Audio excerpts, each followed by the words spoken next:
This is not another stream. This is the moment we show up.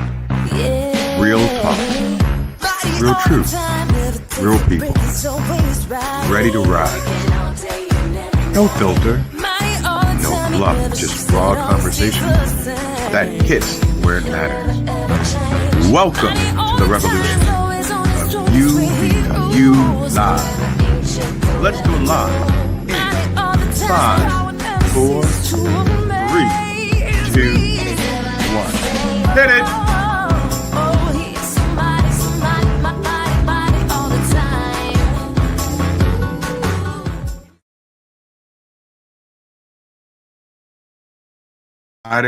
All the time. Hey fam, it's me, William Rochelle, but you can call me Bill. And I'm here with my thought of the day. And my thought of the day is that you're not stuck, you're starting over.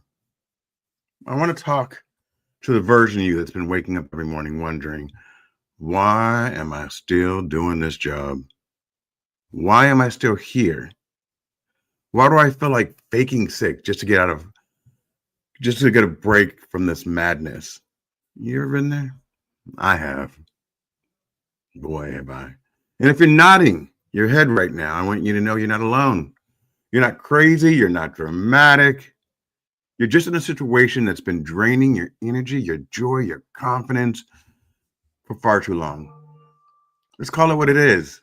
It's not the work that's breaking you. It's the environment, the toxic culture, the narcissistic leadership, the fake family vibes that felt warm in the interview, but now it feels like a trap. And yet you stay. Because let's be real, 2025 is not the year you want to be unemployed. I know.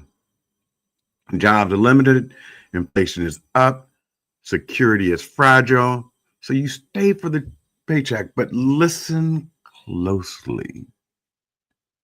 Surviving is not the same as living. Not all money is good money. And just because you need the paycheck doesn't mean you have to hand over your power, your peace, your identity. You see, narcissistic leaders, they know how to keep you close while breaking you down. They praise you in private and tear you down in public. They dangle dreams in front of you. Promotions, raises, titles, but they never deliver at the right time. You haven't grown enough. They love to make you think you're the one falling short. But let me be clear. You were never the problem. You didn't lose your confidence. It was stolen. You didn't misplace your worth. It was buried under weight of someone else's ego. The narcissist. Let's say that one more time. You did not misplace your worth. It was buried under the weight of someone else's ego. You did not misplace your worth.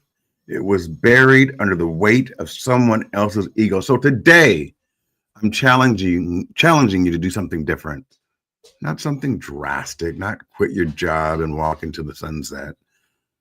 That only happens right in the movies, but something real, something powerful, something that starts with the shift. Here it is. Do one thing today that brings you joy. I brought a book from my daughter at the Honey Pot, and it says, do one thing every day that brings you joy. And I'm going to start doing it. Do one thing today that moves you closer to your purpose. That job is not your purpose. That job is paying your bills. But once you get aligned with your purpose, the money will come. Don't quit your day job. That's not what I'm saying, y'all. Do one thing that reminds you of who the hell you are. Someone told me that 2010, during the economic downturn, she looked at me and she said, you've accomplished so much, but in this moment, you have forgotten the magnificence of you. And I don't know how to tell you how to get that back. I still remember that conversation because that day changed the rest of the days of my life because I started to remember. I was told I was great when I had forgotten I was great. Start with your LinkedIn. Seriously, update your headline, read your about section like you've never seen it before. Does it sound like you, the real you, or some old version that's trying to sound professional? We evolve, and most of us created our About Me section when we first joined LinkedIn and never really thought about it again. Look at it, rewrite it, not for the recruiters, but for you. So you can look at it and say, yeah, that's who I am. Said it earlier, listen closely. Not all money is good money. Not all praise is real praise, and not all titles are worth the trauma. And if you're waiting for the boss to suddenly recognize your brilliance, stop. It's time you recognize it. Let me give you some signs to pay attention to. Here are five ways you know you're working for a narcissistic leader. And take it from me, I've been there. Number one, they take credit for your wins, but assign blame when things go wrong. Sounds like someone in office. They promote loyalty over actual results. They micromanage your talent and call it mentorship. They flood you with compliments one day and silence the next. They isolate high performers so no one can validate their truth. Then, because it's not always just the narcissistic leader, 5 signs your workplace is toxic. You're emotionally drained before the day even starts.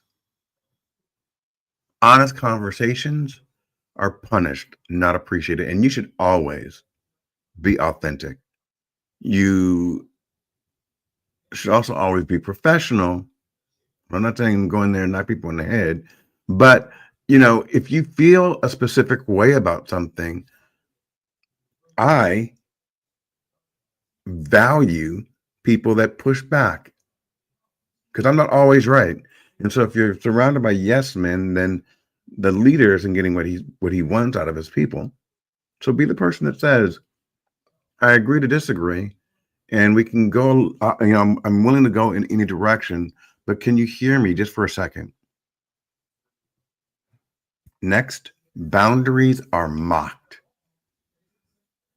The we are family language only protects the inner circle. You're praised in private but disrespected in meetings. Does any of this sound familiar? So now let's flip it, right? Because it's not about them anymore, it's about you. So here are 5 ways to take your power back starting today. Refresh your LinkedIn profile like you're rebranding for your future. Start tracking your wins privately if you must, but consistently.